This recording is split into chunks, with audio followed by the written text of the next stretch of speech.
Hello, everyone. Welcome to the Empower Your Mind for Success podcast, a podcast for anyone who wants to build an entrepreneurial mindset. All right. Welcome, everyone. Today we have a special guest on this show, a dear friend of mine. We know each other for almost 20 years now, going back when we were studying together in the grad school at Michigan State in the late 90s, early 2000s. And it's my pleasure to welcome Parag Jagtap, a dear friend of mine, to be a guest speaker on this podcast. He was gracious enough to accept the invite. And I'll let Parag quickly introduce himself. But when after graduation, both Parag and I went off our different ways, starting our different jobs. And now Parag is an entrepreneur with multiple ventures, and you would be very fascinated to hear his story and to know how he came about becoming an entrepreneur. So Parag, why don't I hand it over to you? Maybe you can quickly introduce yourself and what you do, and then we'll take it from there.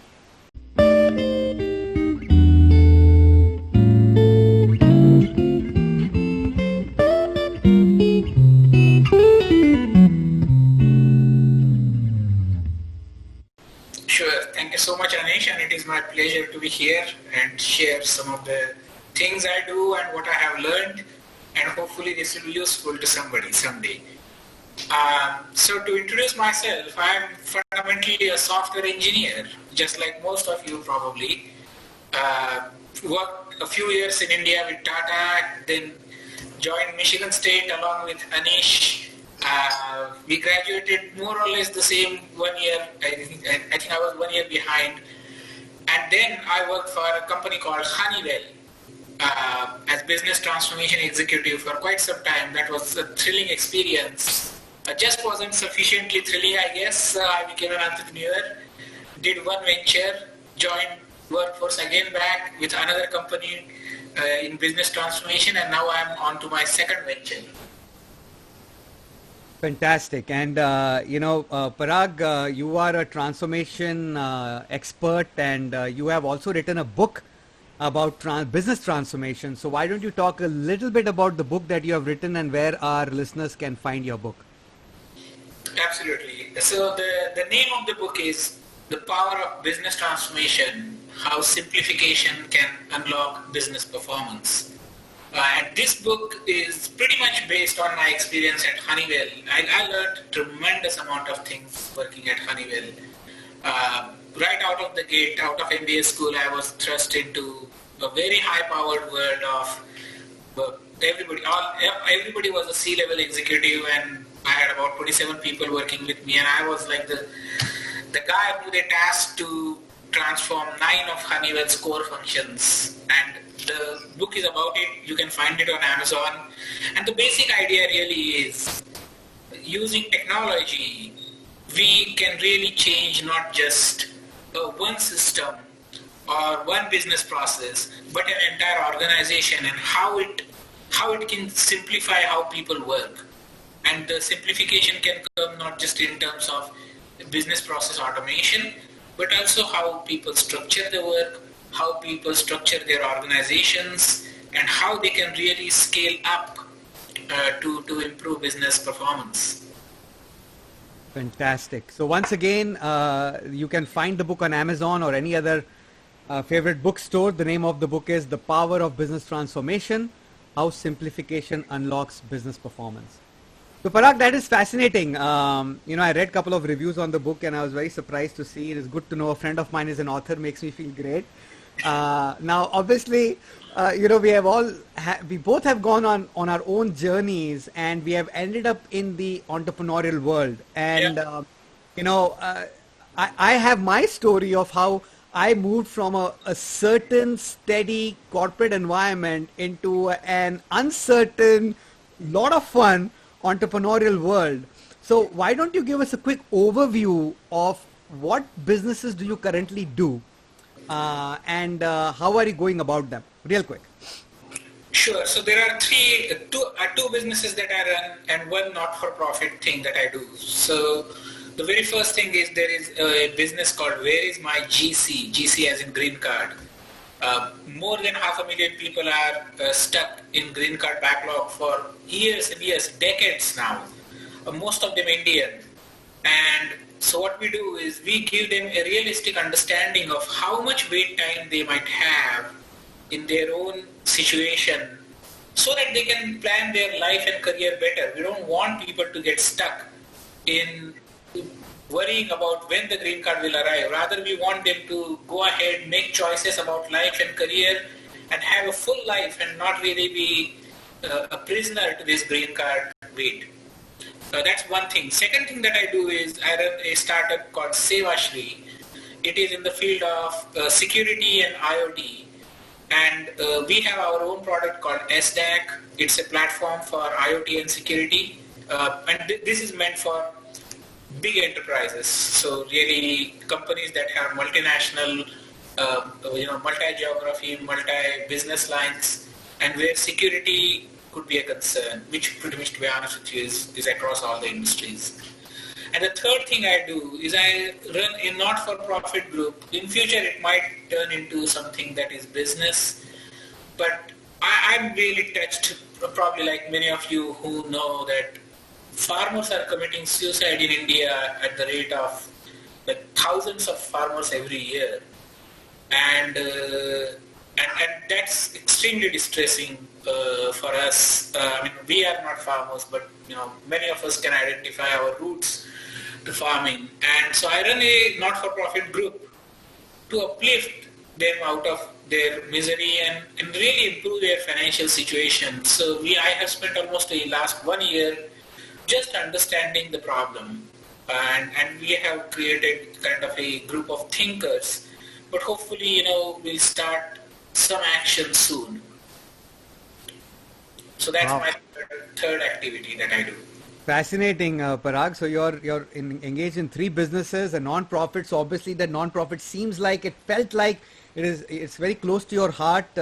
Maybe some kind of a calling for you, a purpose for you to help people who may need that kind of support and upliftment. So that is great.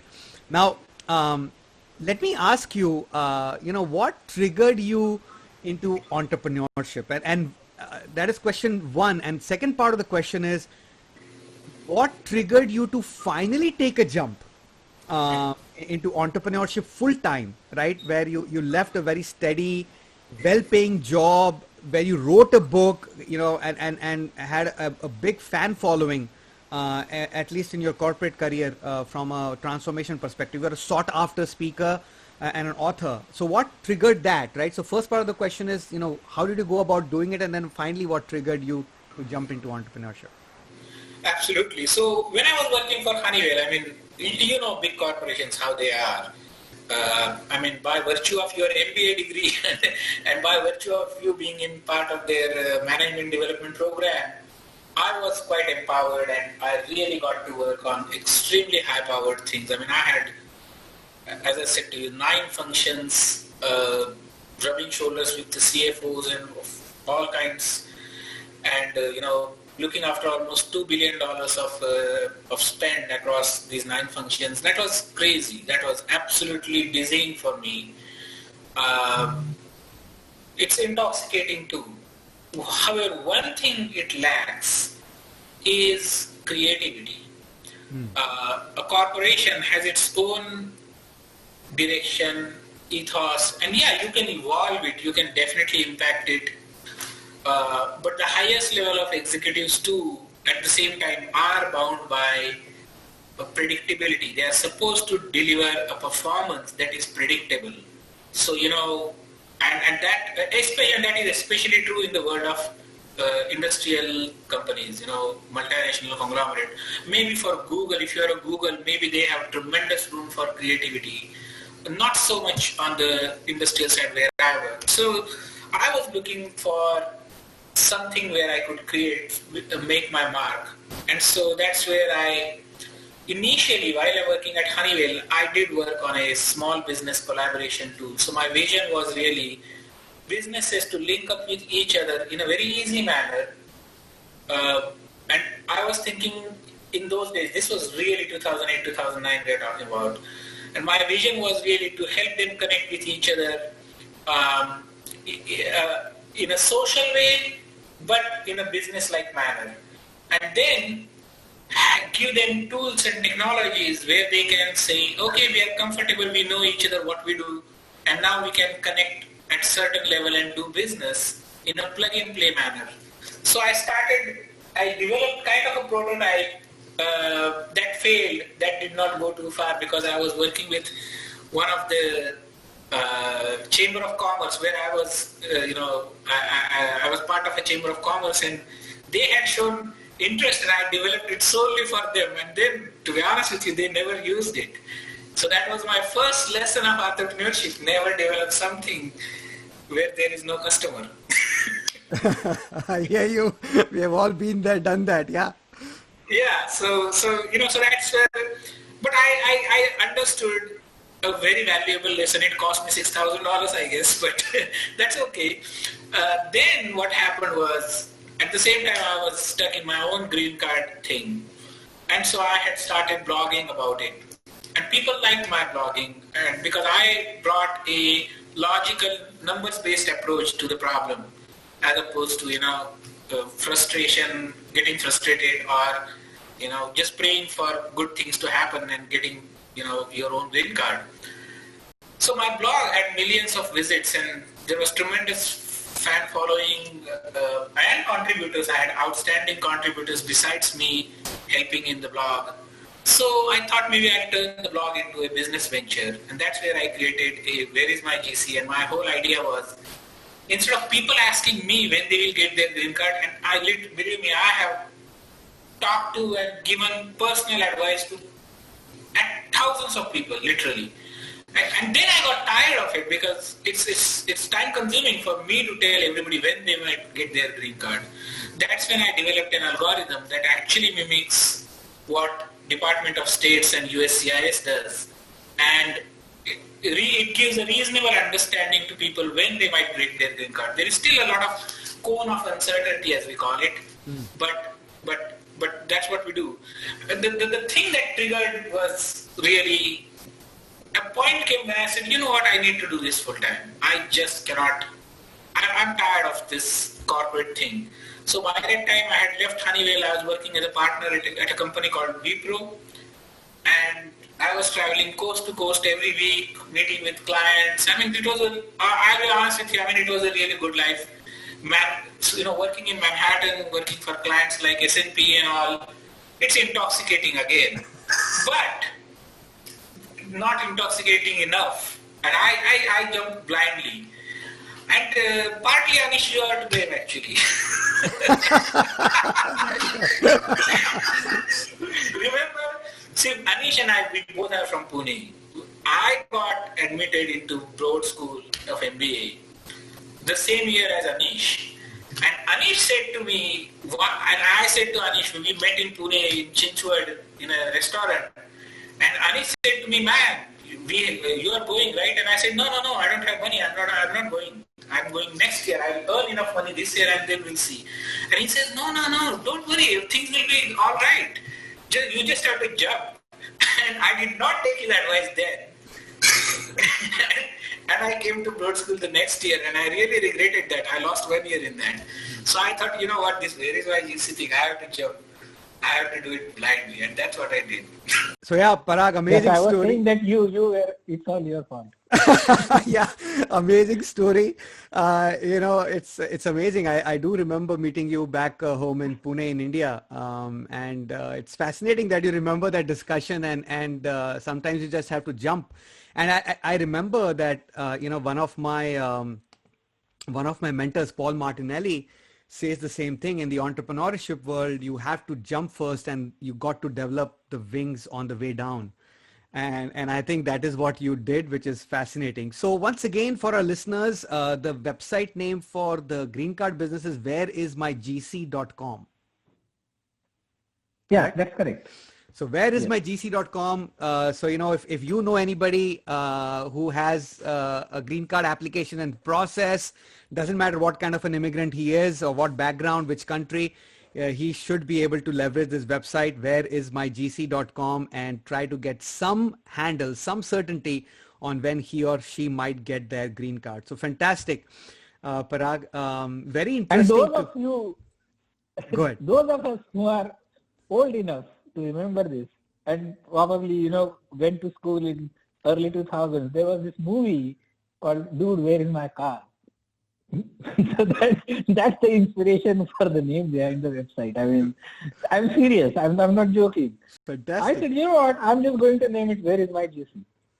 And it's a very appropriate name, and clearly you have done very well with the business. So Parag, obviously, I think creativity was one big aspect for you, and again, I completely relate with you about the consulting life when you're a partner in a company and you're traveling coast to coast, and you're a sought after consultant where you're helping people, but after some time it starts wearing you down, has a big impact on your family as well. So it's very interesting to see why you made the jump. Now, talking about Sevashri a little bit, you said it's an IoT company, so it's like a tech startup. Where is my GC Yes. is more of a digital information product company for consumers one-on-one. That's correct. But Sevashri Yes. is more of a IT tech startup. Very similar story like mine too. I have a tech startup as well. So explain to us a little bit who your ideal client for your product is for Sevashri, the IoT product. So our ideal client is really a big multinational company who have hundreds, if not thousands of applications in their ecosystems, and they're struggling with managing access across all these applications. Because, as you know, nowadays, it's almost becoming impossible to maintain security and access when working in a multi-regulatory environment.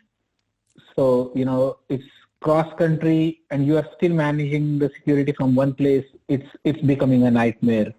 And that's what we do, is we have built a platform and a technology which is, if I go a little bit deep into the technology part, is something what we have done is built a technology that's attribute-based access control. So the traditional access control is you make groups of people and then you say this group can do this and that group can do that. In attribute-based access control, you tag people saying, hey, this person is an Indian guy, he belongs to this department, he has green card, or anything, any information regarding users. Same thing goes with the resources. You give attributes to resources, and then you build rules across the users and the resources to say who can access what under what circumstances. And so it's the future, but it's a big change for companies to go from where they are today to where we envision they need to. But I think it's moving in the right direction. Very good. And how do our listeners find you for Sevashri? What is the URL name of your business? The URL is Sevashree, SEWASHREE, Sevashree.com. .com. All right, great. So again, Parag is the CEO of Sevashri, an IoT company for industrial clients, and you can find him at SEWASHREE.com, Sevashri.com. So fascinating, Parag. Two companies, both successful. Tell me a little bit about this non-profit that you're doing. That's a different side of you that our listeners would love to know about. Sure. Regarding Sevashri, I have to point out, Sure. we are still a startup, so we are pre-revenue company. Where is my GC is post-revenue. I am very happy about it. But Sevashri is still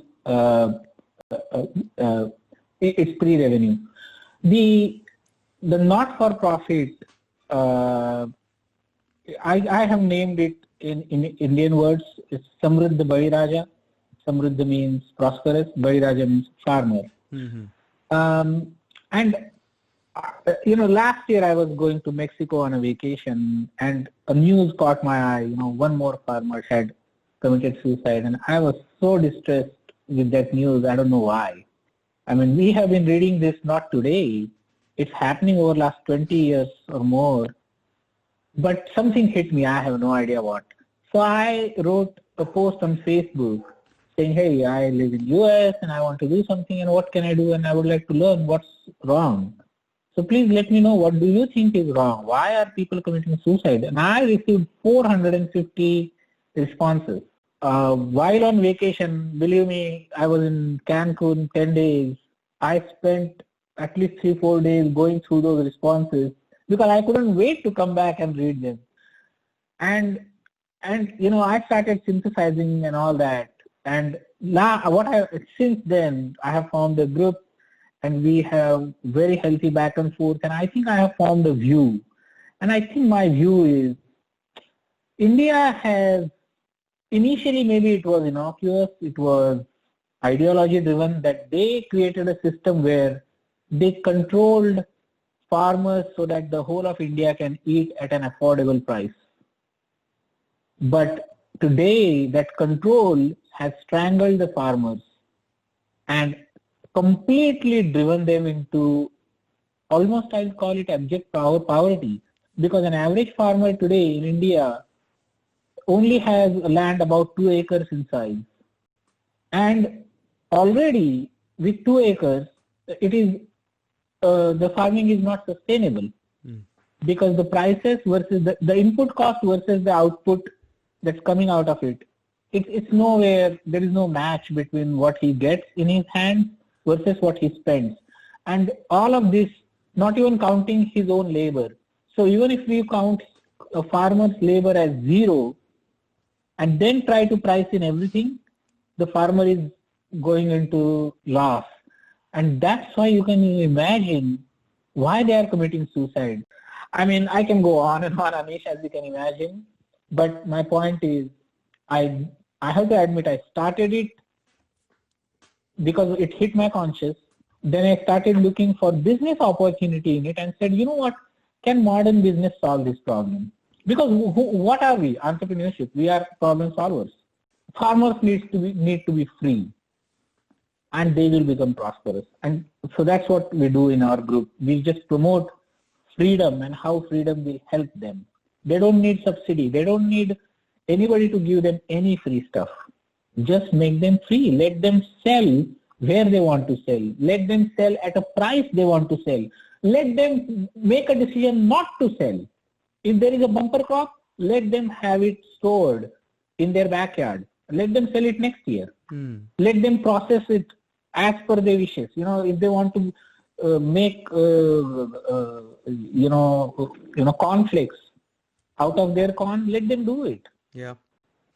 Fascinating, Parag. Clearly, you're very, very passionate about this topic, and it is interesting. You mentioned a couple of things that's what entrepreneurs do. When they find a problem, they try to look at it as an opportunity to try to solve, as opposed to a common person who would look at a problem, chat about it, talk about it, vent about it, but may not be able to do anything about it, or does not want to do anything about it, right? So that's the difference between entrepreneurs and common people. And there's other thing that I observed in your stories, and I wanted to connect the dots, right? From your first experience where you lost $6,000, where you built the product in the hope that if you build it, people will come. Your next two ventures were, you started a blog, you started collecting customer sentiment, customer responses. When you saw there was enough in there, then you started trying to create a product out of it. And I think that's the best way entrepreneurs can solve problems in today's world. Instead of creating a product, try to find a problem to solve. And that's what will lead them towards their financial freedom, but also to provide value to people who would be willing to pay a price and even a premium to solve their problem. So that is very fascinating, very, very interesting, Parag. Thank you so much for sharing with us your story and being vulnerable with us on this show. Our listeners really appreciate that. One thing I always ask my guest speakers to answer this question, and you and I are not young jocks anymore. We are definitely into our mid 40s. So I wanted to ask you, if what do you wish you knew if you could turn back time, what do you wish you knew if you were 25 again that you would tell yourself? What are the 3 pieces of advice you would give yourself if you are 25 again from an entrepreneurial lifestyle perspective? Absolutely. So all of us make mistakes, right? I have made mistakes. I think I will definitely say start where you are and start early. Don't think, oh, I'm going to build a cushion and I'm going to do this and I'm going to do that before I pursue my dream. No, if you have a dream, pursue it today. Don't postpone your dream. I can share you that in 2008, before there was Flipkart or anything, somebody did offer me $5 million and said, Parag, come back to India and do this. Because remember that small business collaboration? Mm-hmm. I followed that with a business plan saying how I'm going to do retail in India. So that was my dream, right? I said, I want to organize the small sector in India and create scale using the small sector. So I was not saying I was going to be the big guy. I was saying I'm going to use the existing small guy, something that Reliance is doing today, by the way. So I said I envisioned that business in 2008. I put a plan together, and one investor liked it so much that while I was in India, he followed me through somebody, reached out to me, asked me to come and see him in Mumbai in the Sheraton Maratha, right outside the airport. And I met there, and in half an hour, he says, Parag, I'll give you $5 million. Come back to India and do this. And I didn't. Wow. Because I said, you know what? I have my green card waiting. Let me do my green card. My Honeywell job is going well. Let me build some financial cushion. And then, the opportunities will come. And, just time went by. Meanwhile, in 2010, Flipkart started. And by the way, I made a prediction in 2008 that Subiksha is not going to do well. Subiksha was the leading retailer that time. Mm-hmm. And I made a prediction to him. I said, they are not going to do well. And he said, why? And I said, because they have so much retail space that they are buying. Are they stupid?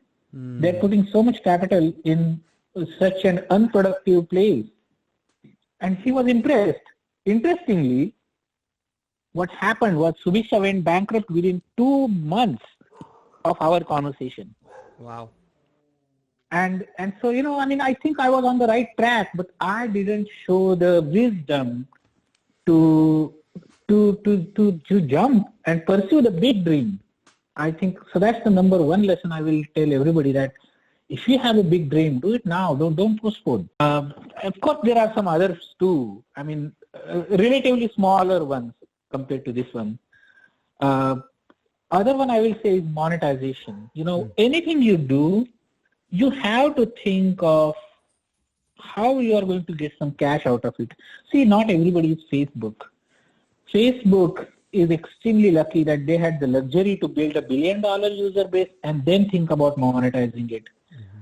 I don't think everybody has that luxury, or the problem you may be solving may not lend itself to that kind of situation where somebody is behind you that, hey, take my $50 million and I'm going to wait 5 years for you to build it. So no, think about monetization today. So I think, that's the second biggest learning that I will tell myself if I were to, go back and be a 25-year-old. Okay. All right. That sounds good, Parag. And I think those are great lessons. Chase your dream, pursue your dream. And I think that is one thing that I keep reminding our listeners on my podcast, that, we all need to have a dream and we need to find our purpose and chase it. So those are great lessons, Parag. Thank you so much for sharing that with us. And once again, we really enjoyed the conversation. Is there any lasting comment you would like our listeners to know? And most of our listeners are entrepreneurial, entrepreneurship driven. They might be doing a job, but they have a dream. They want to pursue it, but may not always have the right resources or whatever reason for not chasing it, and some of them are chasing it and are looking for continuous inspiration from this podcast. So is there any one last thing you would like our listeners to know? I think entrepreneurship is all about problem solving, and problem solving now, not tomorrow, not day after tomorrow. It's now. So if that's what you are, I think you are a good entrepreneur material. If you are a problem solver and if you believe in the power of now, I think you definitely are an entrepreneur material. Everything else will fall in line. All other things you will learn. Everybody learns. Nobody is born entrepreneur. It's a journey. It's a learning process. So that's all I will say. Just focus on the problems. Try to do something today. Fantastic. So there you go. You heard it on Empower Your Mind for Success podcast. Do it now.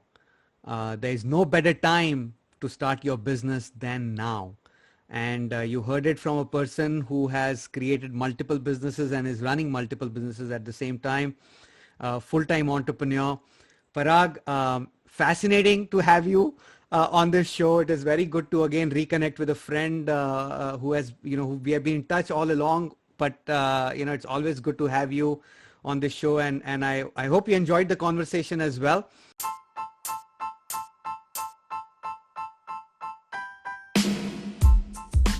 And, I hope my listeners found value in this. I hope you found it fascinating and inspirational to start your entrepreneurial journey. And if you did find value in this podcast, pay it forward. Share this podcast with someone you believe will benefit from listening to this. Remember, you have unlimited potential. Own it. Thank you for listening. Until next time, take care.